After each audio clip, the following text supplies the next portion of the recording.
Russia strikes through Kyiv's midnight sky. 23 souls, their final goodbye.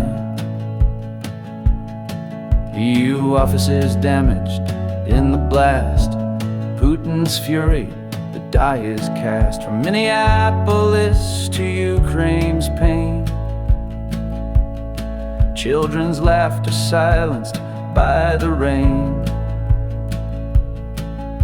A violence that we can't explain. Fletcher and Harper, their names remain.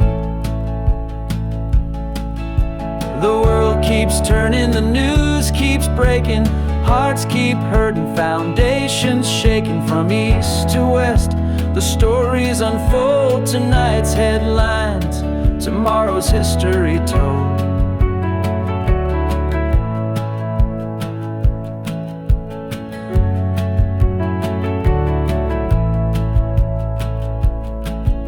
Trump takes aim at the Federal Reserve. Lisa Cook fights back with legal nerve. Constitutional powers, he claims the right to fire officials in broad daylight. India feels the tariff sting.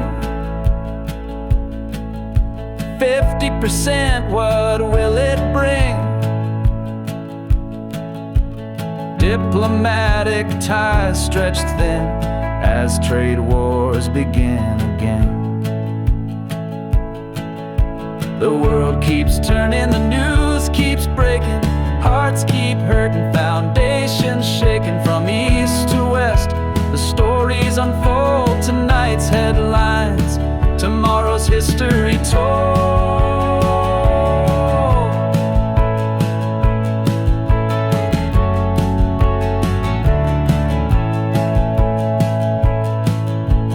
European powers unite as one.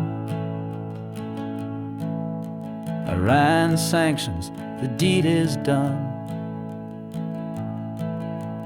Nuclear threats and security fears, snapback provisions after all these years. From Chicago streets to naval base,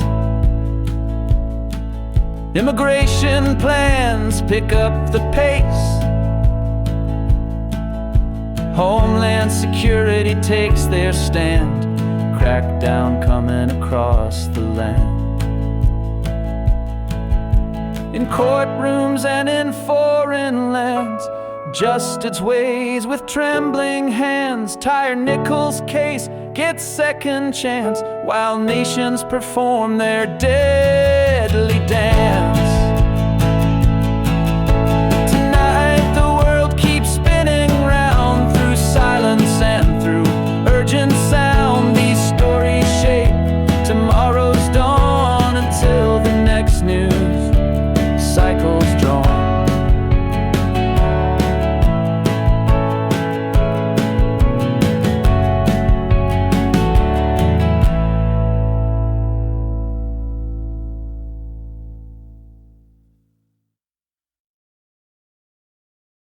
Good evening, everyone, and welcome back. It's Thursday, August 28th, and what a day it's been in the world of international affairs and domestic politics. Let me start with the most devastating story coming out of Eastern Europe tonight.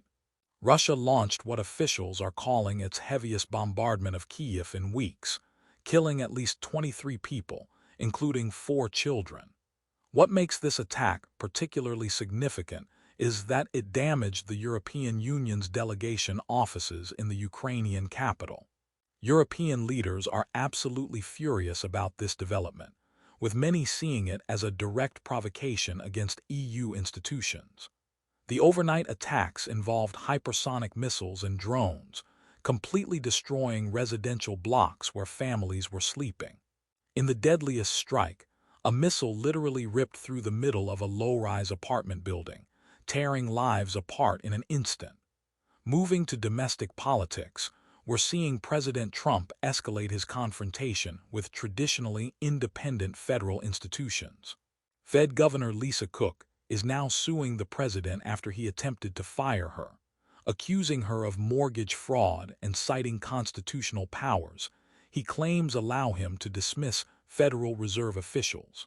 This is part of a broader pattern we're seeing where Trump and his officials are targeting agencies like the CDC and Fed that have long been seen as above partisan politics. On the international trade front, India is bracing for the impact of 50% U.S. tariffs that came into effect today. Trump imposed these punitive measures over India's continued purchase of Russian oil, completely upending what were once warm diplomatic and trade relationships between Washington and New Delhi.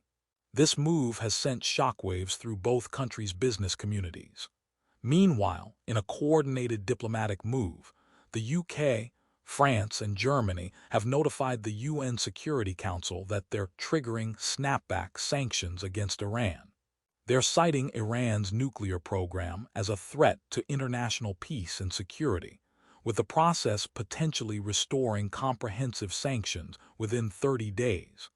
This represents a significant escalation in Western pressure on Tehran's nuclear ambitions.